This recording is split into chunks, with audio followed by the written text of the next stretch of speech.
What's up guys, welcome to Tech Predator. The new iPad Air and Apple's new iPad Pro are more or less the same tablets, with a few key exceptions. So, what's different? Glad you asked. Let's take a look.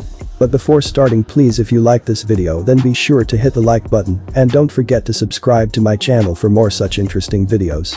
Apple's iPad lineup is more cluttered and confusing than ever after the release of the 10th generation iPad that looks exactly like the 5th generation iPad Air, but uses some older hardware to make it more affordable. As for the latest iPad Air, well, it's a very good tablet. So good, in fact, it gave me a hint of buyer's remorse for paying $2,000 for my 2021 iPad Pro. More recently, Apple upgraded the iPad Pro, including a slightly faster M2 processor and a fancy new Apple Pencil feature. With the iPad Air and iPad Pro sharing a lot of the same DNA, it's only natural to question which one is right for you. Even with the recent refresh to the iPad Pro, there are a lot of similarities between the two tablets. Both of them run iPadOS 16 with full stage manager and external monitor support. Both have USB Type-C ports for charging and transferring data. They have a similar display size as the smaller iPad Pro. Both come with a FaceTime camera center stage feature.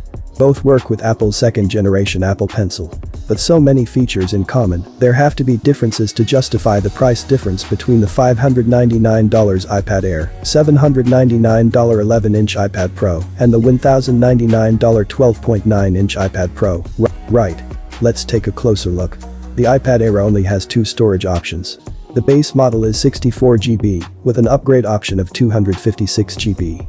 I think most users will find that 64 GB just isn't enough space to store apps, games, videos and photos in 2022, when all of those things are only growing in size. Both iPad Pro models are available in the same storage allotments. You can pick between storage amounts of 128 GB, 256 GB, 512 GB, 1 TB and 2 TB.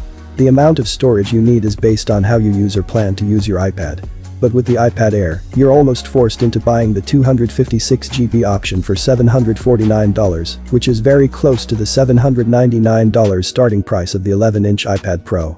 The amount of memory in an iPad determines when apps are put to sleep in the background or how often you have to refresh a Safari tab after it hasn't been used for an extended amount of time.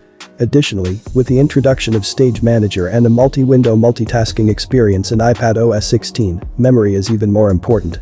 Add in the fact that both iPad models will also feature improved and true external monitor support once iPadOS 16.2 launches, likely in December, allowing you to use up to 8 apps at the same time, and the importance of more memory gets even clearer.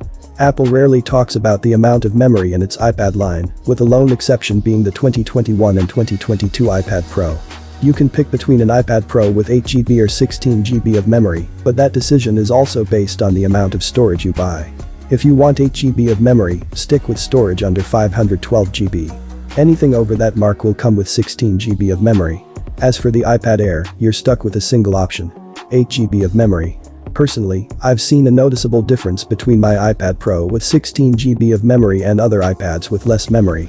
For me, the major takeaway is that apps stay running in the background longer.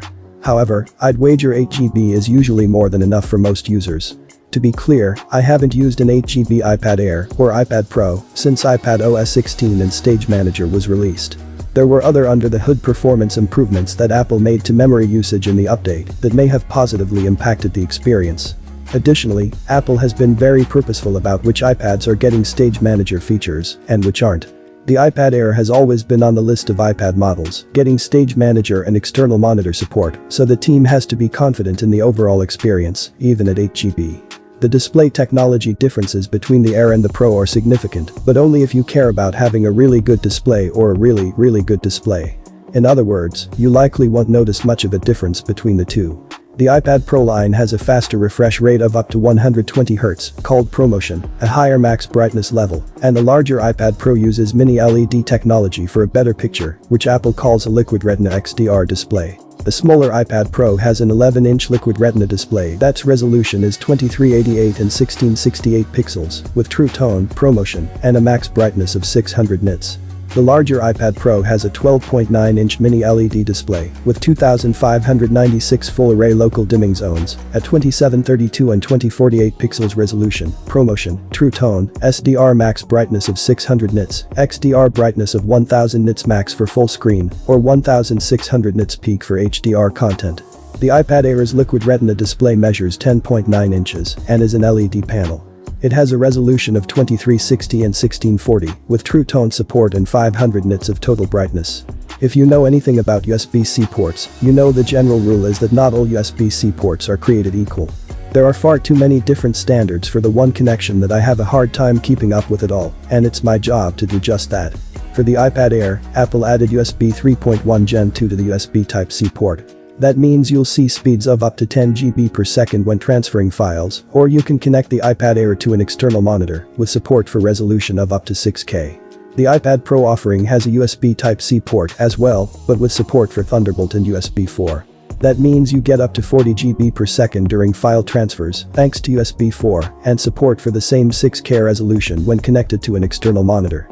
If you do a lot of file transfers between your iPad Pro and external storage or a camera, then you'll benefit from the newer USB connection technology. But to be honest, the iPad Air's speed isn't a deal breaker. Finally, if we compare the prices of both the tablets, the price is one of the biggest differentiators between the three models. The iPad Air is priced between the base iPad and the iPad Pro, so it would make sense for it to be the iPad of choice for people who want a tablet for more than just watching Netflix and browsing the web. The pricing breakdown for the iPad Air and both sizes of the iPad Pro. Keep in mind, however, that all three iPads work with the $129 second generation Apple Pencil and have keyboard options that range in price from $299 for the iPad Air and 11-inch iPad Pro to $329 for the larger iPad Pro. Those accessories raise the overall price of your investment in Apple's tablet, should you need them. If you max out an iPad Air with all of the accessories, the total cost comes close to the base model 11-inch iPad Pro, sans any accessories. So, then you're left asking yourself whether you want an iPad with a better display and a faster USB Type-C connection with more base storage.